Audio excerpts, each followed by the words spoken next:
Right, I'm here with Paul Warren. Do you want to introduce yourself? Hi, I'm Paul Warren. I'm a creature actor. That means I play a lot of monsters and aliens in movies, Marvel films, Star Wars, and I'm in the new Beetlejuice movie. The new Beetlejuice as well. I've just been speaking to Mike Quinn, who was also involved in Beetlejuice. Yeah, well, I played one of the shrinkers called Tom, and Mike was actually the head puppeteer on Tom's features. So you worked with him closely? Yeah, very. Well, Mike was in my ear because we had earpieces. So I'm actually in the suit, shoulders on top of my head, the animatronic is on top of my head, Mike's in my ear, and between the two of us we create the character. He will give me direction, Tim Burton will be giving direction to everybody through the puppeteers. So it's a real team effort to kind of bring these characters to life.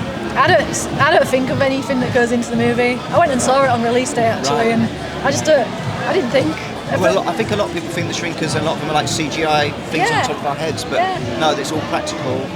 They're all animatronics. In fact, 99% of everything you see in the movie that's an effect or a character is either a makeup, a puppet, or an animatronic. Oh, that's really cool. Yeah. Wait, do you have a favourite movie that you've been involved in?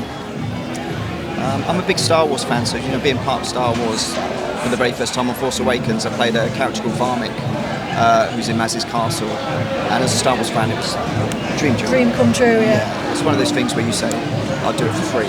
Yeah, but you don't tell them that. You don't tell them that, but I would definitely have done it for free. I'd have made tea on that set, Yeah. I'm that much of a fan. So being a part of that was great. So now I get to work with Neil Scanlon and their team who did the Star Wars. They also did the Beetlejuice stuff, and now being part of that group is, whenever there's something that I'm appropriate for, then hopefully they give me a call and I get to play all these weird and wonderful characters. Oh, hopefully, yeah. Hopefully they'll have you back again and again and Hope again.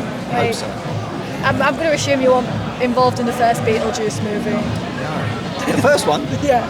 I was about 12. Yeah, I was going to say, like... But I do remember going to see it at 12 years old, and what was it, 1988, wasn't it? 88, 89. I was in America at the time, and I remember going to cinema. I didn't know what it was, and it just looked cool. And I just remember coming out as a 12-year-old kid and just going, that's one of the greatest films I've ever seen. And then you got to be involved. And now I get to be in the new one. Not only do I get to be involved in it, but we're working with Michael Keaton every day. Yeah. We're his minions. Do you like Michael Keaton? Like, did you really enjoy working with him? He was so amazing. Like, I've heard he was really so good nice things to us. Yeah, he was so amazing. He was super cool to us, and just seeing him come on set dressed as Beetlejuice the first time. I mean, we're inside the costumes, we're looking through the shirts, and he just walks in, and we're just kind of like, this is Beetlejuice, and he looked exactly the same. It's wild. It's surreal. Yeah, it's really wild. I mean, everybody on that set was just so nice, really, really nice. Did you get to speak to Catherine O'Hara much? Yeah, I did a scene with Catherine. If you can see it in this picture here. I'll zoom in a bit. This is Matt Lyons. He's another performer that works with us. So his head is in this box and he's inside the sofa. This is a silicone body, and my hand is coming through the set from behind, and I'm his extra hand. And the Santa on the right, I'm puppeteering the Santa hands with like some levers and controls. So I've got this hand doing Matt's extra hand, puppeteering this, and I've got a tube in my mouth where I'm blowing the bubbles into the tank to give the thing. Now behind Santa there's Lynn, and Lynn is behind it holding it, puppeteering the head and puppeteering the body. And Mike, who you've spoken to earlier, was doing the eyes and the facial features on this character. So there's two people in the sofa, one behind the set, and two behind the set because Mike's behind with remote control as well. See, I just assume it's all just done on a computer nowadays, but the fact that it's all actually... It's all practical. Yeah, all practical. It's even better in it. Like. So Catherine, she was amazing. If you've seen the movie, I think she's one of the best ones in it. She's one of my favourite people. Yeah. Have you ever watched Schitt's Creek? Oh, right. Yeah, she's great. Right. I love her loads of stuff. Yeah, she's really awesome. So yeah, you get to meet. At the end of the day, we're all there to do jobs. So it's not. We're not hanging out and having. But we just It's like, oh yeah, I work with her. She's amazing, and they're just as fascinated in the effects as everyone else is. So a lot of the actors will come up to us and just say, how does this work? This is cool. And like Jenna was really sort of into the effects and what was going on. Was really curious. So it's just nice to sort of explain it to her. I like Jenna Ortega. Yeah, she was really She's got like an old soul in a way, isn't she? She was laughing at us a lot because she'd always be seeing us like whenever she would see us, we'd always be like open, and either someone is like putting a wind thing and a leaf blower in our face, Oh, yeah. or we're taking a drink of water, or so all she's seen is the chest open and just someone go, and then back in again, you know. We've got two of them Here he is, now. the puppeteer himself. Yeah. Oh no, it's great, and now you get to see each other again. Yeah, I've seen Mike quite a bit actually, you know, because we worked together and we did a lot of the promo for the film as well. A lot of advertisements for Denny's and car commercials and Google, and so we got to work together again, bringing these characters back to life for promoting the movie as well. So it doesn't just end with when the film ends. We use for a lot of the promotion. Quite a lot of the promotions, they was real popular, like the shrunken head people was used for a lot of it, weren't they? Lots, and we did all of it, which was great. So that gave us another was it Bob? bits of work. Bob that died, and it was like justice for Bob. That's it, Bob our boss. Bob. That was played by Nick Kellington, and Nick's a very experienced creature performer. So it's great to sort of see him and see everybody again. We all know each other really well, so it's just a great job to be a part of. The only problem is we just don't do enough of it. You know, a lot of people think that, you know, we do this and we're always working, but sometimes we can go a couple of years without doing a job, and so it's not as glamorous or as prolific as people think. Have you found like CGI has taken over? Not really. They're kind of like the two have become hand in hand now. Yeah. In the 90s, when CGI after Jurassic Park was a big thing, it did affect creature performers, where every creature was just going to be CG.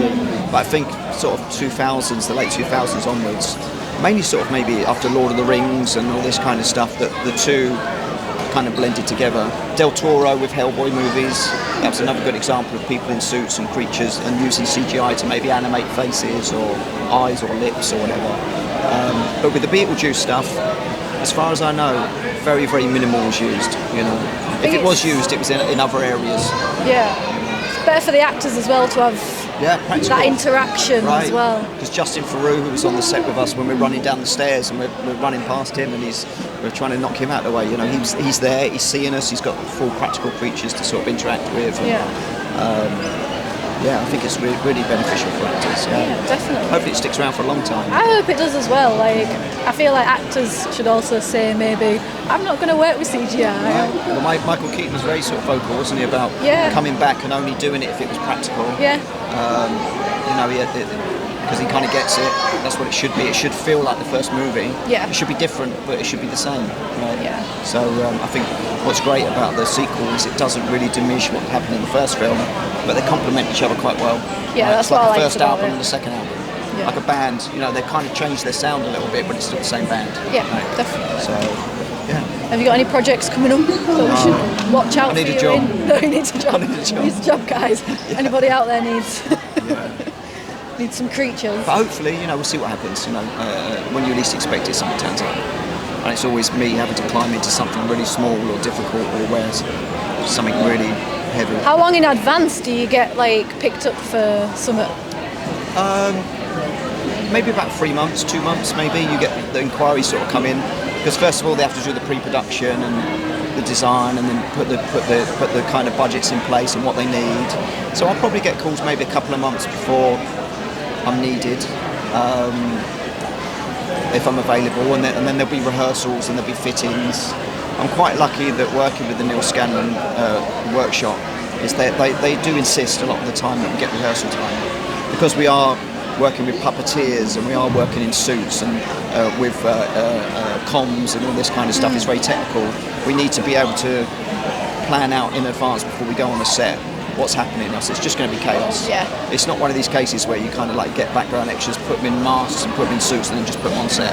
You know, a lot of planning goes in. Well, yeah, because you've got interactions and certain ways you've got to move at certain times. So and everybody's got different skills, exactly. You've got to block out the scenes, and then so when you get on set, the director knows exactly what they're getting, and you know, our side is ready to go.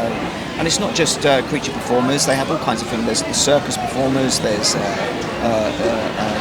contortionists, there's stilt walkers, there's acrobats, there's all kinds of different performers that are used for these suits, dancers, all kinds of things, models. A lot of everything, just everything. There's all sorts of people. Whatever's needed for that character. You know. Oh, it's crazy, that, isn't it? Like, I feel like from meeting all these different people, at Comic Cons, and even people like Clem Sir, like you just don't realise how much goes into movies. Like, Yeah, it's a big team effort. Yeah, definitely. like every background actor's chosen specifically, and it's just such a It's a real. It's like a big circus. it's a big process, isn't it? Yeah, I love it. It's great. Yeah. Yeah, it's great fun. Did you go to a lot of premieres and stuff like that, and Yeah, we screenings? did the Beetlejuice one, which is cool. We always get a cast and crew screening, which is great, which we'll go to. But yeah, it's I wouldn't say I've done lots of them, but every now and then the rap parties are fun.